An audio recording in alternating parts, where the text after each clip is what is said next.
Bismillahirrahmanirrahim. Assalamualaikum warahmatullahi wabarakatuh. Selamat siang teman-teman semua. Kembali lagi bersama saya. Semoga kita selalu diberikan kesehatan, selalu diberikan kekuatan untuk selalu tetap bersyukur dalam kondisi apapun. Amin ya rabbal alamin. Pada kesempatan kali ini mungkin saya akan sedikit membahas mengenai teori akuntansi positif yang termasuk di dalam salah satu mata kuliah saya, yaitu teori akuntansi. Mungkin saya di kesempatan kali ini tidak akan banyak membahas lebih dalam tentang teori akuntansi positif, mungkin karena di beberapa channel sudah banyak dibahas tentang secara lebih detail apa itu teori akuntansi positif. Saya akan lebih sedikit mereview kembali saja mengenai teori akuntansi positif ini. Kemudian adapun agenda atau yang akan kita bahas kali ini adalah yang pertama itu pengertian dan perkembangan akuntansi positif, bagaimana pengertiannya dan perkembangannya itu, terus kemudian perspektif efisiensi dan oportunistik, kemudian ada kontrak pemilik atau manajer, termasuk kontrak utang dan biaya politik, serta kritik terhadap teori akuntansi dan akuntansi positif. Yang pertama, teori akuntansi positif itu merupakan penjelasan atau penalaran untuk menunjukkan secara ilmiah kebenaran pernyataan atau fenomena akuntansi seperti apa adanya sesuai fakta. Jadi teori akuntansi positif ini lebih menekankan seperti apa akuntansi itu yang sebenarnya, yang sesuai fakta itu seperti apa gitu. Pada dasarnya perkembangan teori akuntansi positif ini tidak terlepas dari ketidakpuasan terhadap akuntansi normatif ya. Sebelumnya ada akuntansi normatif. Jadi apabila teori normatif itu menunjukkan cara terbaik untuk melakukan sesuatu itu berdasarkan norma, standar, dan tujuan perusahaan itu, di teori positif ini berusaha untuk menjelaskan bagaimana sih untuk memprediksi atau menerapkan fenomena nyata yang sesuai dengan keadaan sebenarnya secara empirik. Kalau tadi akuntansi positif itu berusaha menjelaskan kebenaran itu sesuai fakta apa adanya, di teori akuntansi normatif itu justru memperlakukan akuntansi paling sesuai dengan tujuan yang telah ditetapkan. Bagaimana tujuan telah ditetapkan? Berdasarkan tujuan telah ditetapkan. Akuntansi positif berdasarkan keadaan sebenarnya, begitu. Kemudian penjelasan atau prediksi yang dilakukan menurut kesesuaiannya dengan observasi keadaan sesungguhnya. Teori akuntansi positif itu berusaha menjawab 3 pertanyaan dari sudut pandang ekonomi. Yang pertama, apakah ada biaya dan manfaat metode akuntansi alternatif? Apakah ada biaya dan manfaat regulasi dan proses penentuan standar akuntansi? Apakah ada gitu loh dampak laporan keuangan yang dipublikasi itu terhadap harga saham? Sebenarnya itu yang dipertanyakan oleh teori akuntansi positif. Adakah biaya dan manfaat metode akuntansi alternatif? Adakah biaya manfaat regulasi? Adakah dampak laporan keuangan yang dipublikasi terhadap saham? Sebenarnya tujuan dari akuntansi positif itu tidak lain adalah menjelaskan dan memprediksi praktik akuntansi. Penjelasan dan prediksi dalam praktik akuntansi didasarkan pada proses kontrak atau hubungan keagenan, baik antara manajer atau kelompok lain seperti investor, kreditor, auditor, pengelola pasar modal, dan lembaga pemerintah lainnya. Kemudian perkembangan teori akuntansi dan perspektif efisiensi dan oportunistik. Perkembangan teori akuntansi positif ini dibagi menjadi 2 tahap. Yang pertama ada tahap awal, yang kedua ada tahap kedua. Di tahap awal di dalamnya termasuk kronologis yang di dalam itu termasuk riset-riset dalam akuntansi dan perilaku pasar modal. Kemudian yang di tahap kedua ini menekankan pada literatur yang menjelaskan memprediksi praktik lintas perusahaan yang berisi 2 fokus perspektif.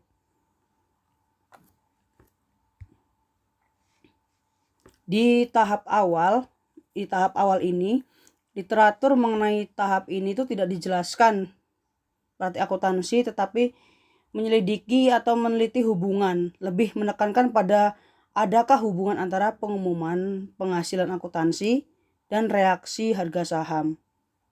Penelitian di sini tuh menunjukkan bahwa laporan keuangan yang disiapkan sesuai dengan metode biaya historis itu menyediakan informasi yang digunakan pasar modal dalam penilaian saham.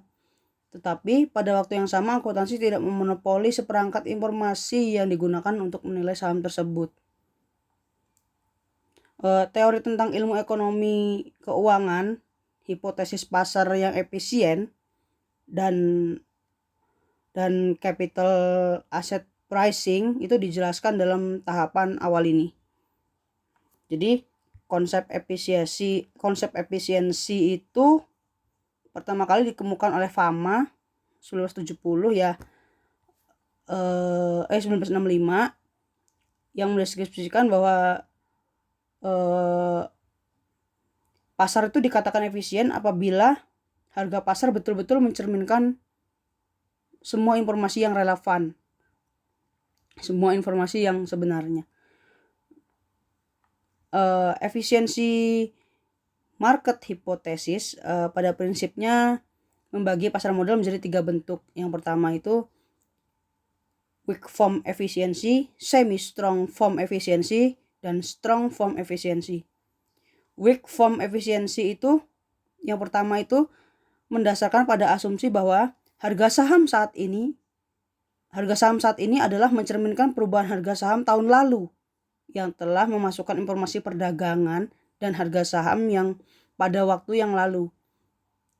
Hal ini juga bahwa harga spot saat ini merupakan alat prediksi terbaik bagi kurs spot saat ini merupakan alat prediksi terbaik bagi kurs spot di masa yang akan datang.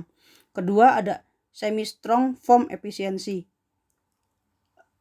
Di hal yang mendasar pada asumsi ini adalah bahwa harga saham saat ini itu mencerminkan perubahan harga saham masa lalu dan informasi yang lain dipublikasikan tersedia secara umum.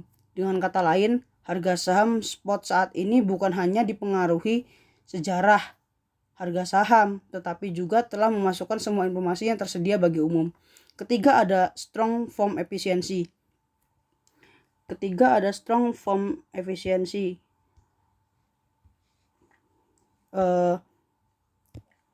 Di strong form efficiency ini harga saham berasumsi bahwa harga saham mencerminkan semua informasi baik yang dipublikasikan maupun tidak. Hal ini berarti bahwa harga saham spot hari ini itu telah mencerminkan semua informasi yang kemungkinan dapat diketahui.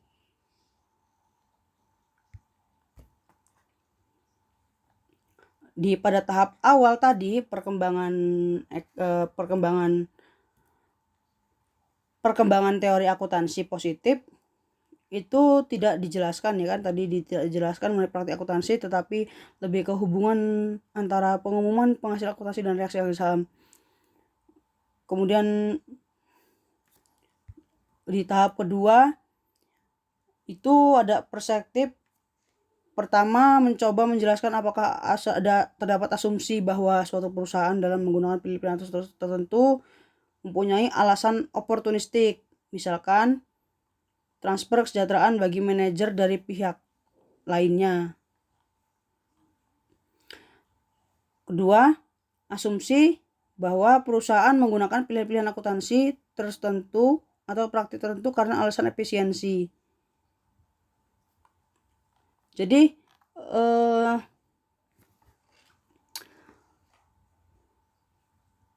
teori pada tahap kedua ini tuh berhubungan erat dengan tujuan perusahaan ya, untuk memaksimalkan kemakmuran pemegang saham, yang diterjemahkan sebagai memaksimalkan harga saham. Ya karena manajer itu sebagai agen tuh diangkat oleh pemegang saham atau prinsipal dan bertindak atas delegasi dari prinsipal. Ya maka idealnya mereka itu akan bertindak untuk yang terbaik bagi kepentingan si prinsipal tadi, si pemegang saham tetapi dalam praktik akuntansi itu sering terjadi konflik antara mereka berdua ini secara secara secara langsung ya.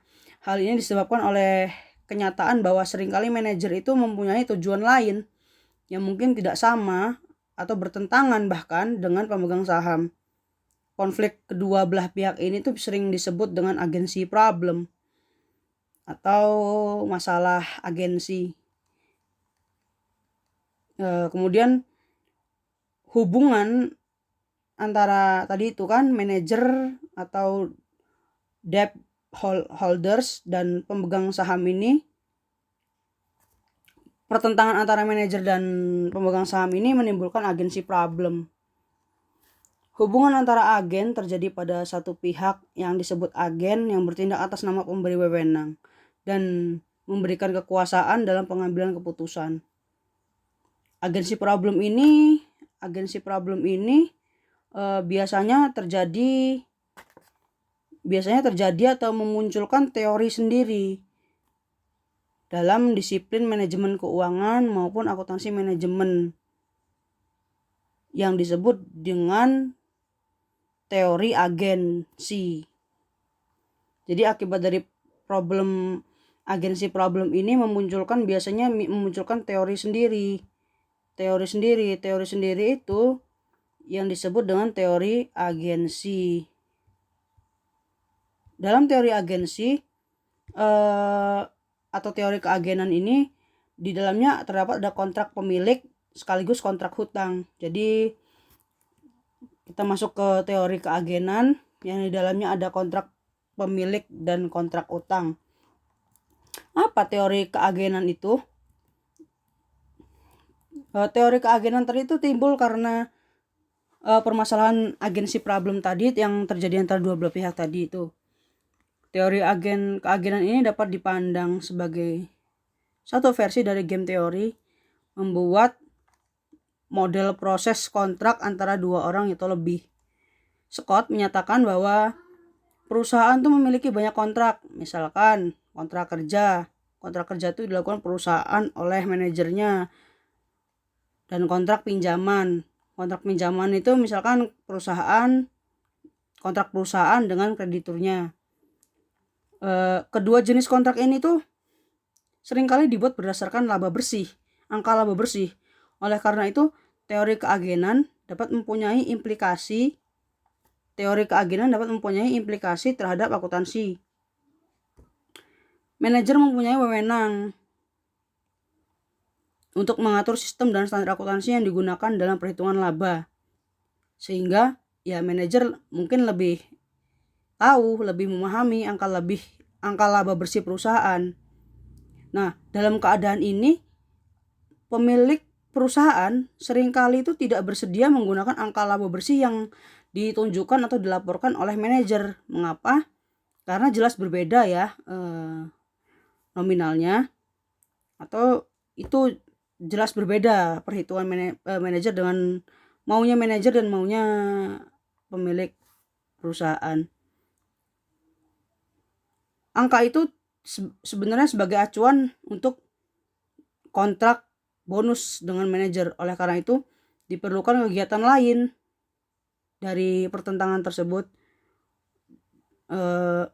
Diperlukan kegiatan lain yang dapat meningkatkan pengetahuan pemilik terhadap informasi laba bersih. Jadi diperlukanlah kegiatan lain supaya pemegang saham atau pemilik perusahaan tuh tahu bahwasannya informasi laba-laba bersih itu didapatkan dari mana saja, atau apa yang terjadi gitu. Dalam akuntansi, auditing oleh auditor independen diandalkan mampu meningkatkan pengetahuan. Jadi disinilah perannya auditor independen dalam meningkatkan pengetahuan pemilik atas laba akuntansi yang dihasilkan tadi. Kemudian pengukuran akuntansi juga mempengaruhi diterimanya angka laba bersih sebagai dasar kontrak. Jadi pengukuran kebijakan akuntansi juga mempengaruhi diterimanya angka laba bersih. Prinsipal atau pemegang saham itu akan lebih suka dengan metode pengukuran yang terkait dengan usaha manajer. Bila digunakan harga dasar harga perolehan, maka angka laba bersih itu menunjukkan hasil usaha manajemen. Penggunaan harga pasar dalam pengukuran akuntansi itu sebaiknya tidak terkait dengan usaha manajemen karena perubahan harga pasar terjadi di luar kemampuan manajemen. Dengan demikian, dasar kurs historis itu menurut teori keagenan akan lebih disukai dibandingkan dengan harga pasar untuk digunakan dasar kontrak. Namun teori entitas memandang perusahaan sebagai suatu entitas yang terpisah dari pemilik dan krediturnya. Jadi teori entitas menyebutkan bahwasannya perusahaan sebagai suatu entitas itu entitas terpisah dari pemilik dan krediturnya. Perusahaan, pemilik, tidak menjadi satu. Berdasarkan pandangan teori tersebut, ya manajemen terpisah dari pemilik perusahaan. Teori tentang terpisahnya kepemilikan dengan pengendalian pengambilan keputusan akan memunculkan konflik keagenan antara pemegang saham dan manajer. Konflik ini tidak terlepas dari kecenderungan manajer untuk mencari keuntungan sendiri dengan mengorbankan keuntungan pihak lain.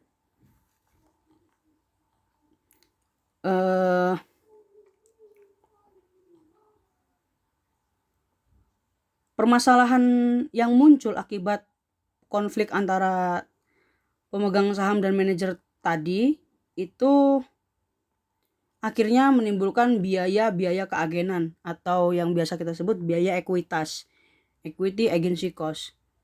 Nah, macam-macam biaya keagenan atau biaya politik itu ada 3 umumnya. Yang pertama biaya monitoring, terus ada biaya bonding dan residual loss. Di dalam biaya monitoring, biaya ini dikeluarkan oleh pemegang saham untuk membatasi aktivitas agen yang berbeda kepentingan dengan prinsipal. Jadi biaya ini dikeluarkan untuk membatasi aktivitas agen tuh yang berbeda kepentingan. Contoh, biaya audit, biaya untuk menetapkan rencana kompensasi, pembatasan anggaran, dan aturan-aturan operasi. Kemudian ada biaya bonding. Biaya bonding ini dikeluarkan oleh agen untuk memberikan kepastian kepada prinsipal pemegang saham bahwasanya agen tidak akan melakukan tindakan yang dapat merugikan investor. Pemegang saham hanya mengizinkan bonding cost terjadi jika biaya tersebut dapat mengurangi monitoring cost. Contoh, biaya yang dikeluarkan oleh manajemen untuk menyediakan laporan kepada prinsipal atau pemegang saham. Kemudian ada residual loss. Biaya residual loss ini adalah biaya kemakmuran dalam nilai mata uang yang turun sebagai akibat perbedaan kepentingan ini. Penurunan kemakmuran ini terjadi karena perbedaan antara keputusan agen dan keputusan-keputusan yang akan memaksimalkan kemakmuran prinsipal. Kemudian teori akuntansi positif ini juga tidak terlepas dari masih banyaknya kekurangan. Walaupun memang teori akuntansi positif ini menggantikan sedikit, memberi arahan atau memberi yang lebih baik daripada teori normatif, yaitu kritik terhadap teori akuntansi positif ini kurang lebih dibagi menjadi 3, yaitu kritik terhadap teknik atau metode penelitian, terus kritik terhadap filosofinya, kemudian kritik berbasis ilmu ekonomi.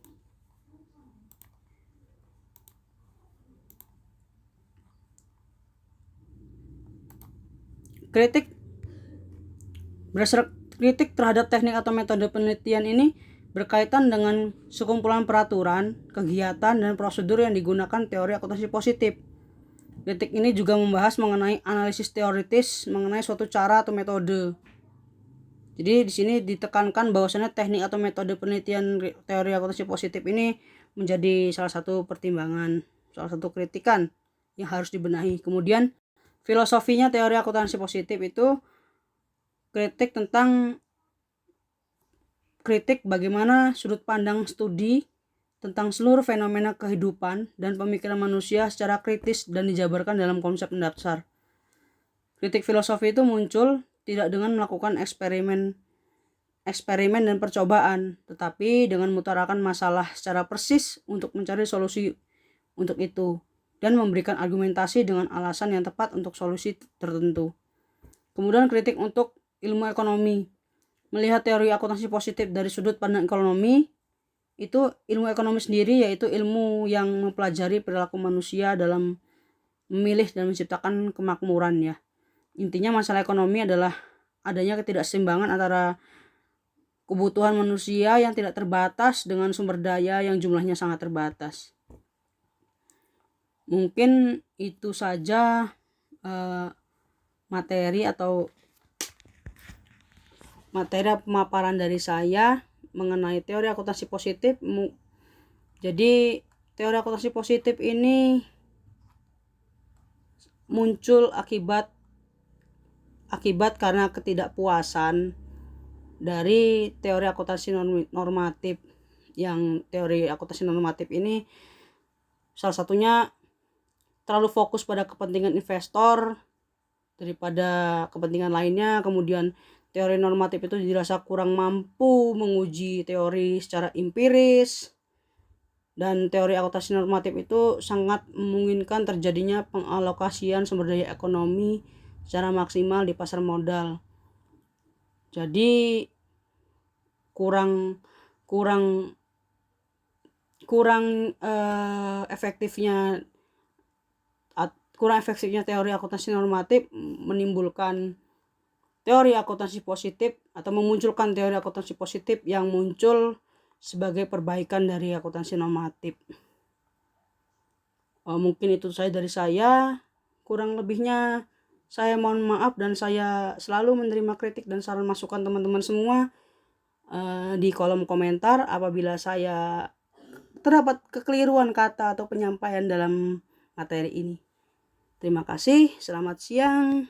Wassalamualaikum warahmatullahi wabarakatuh.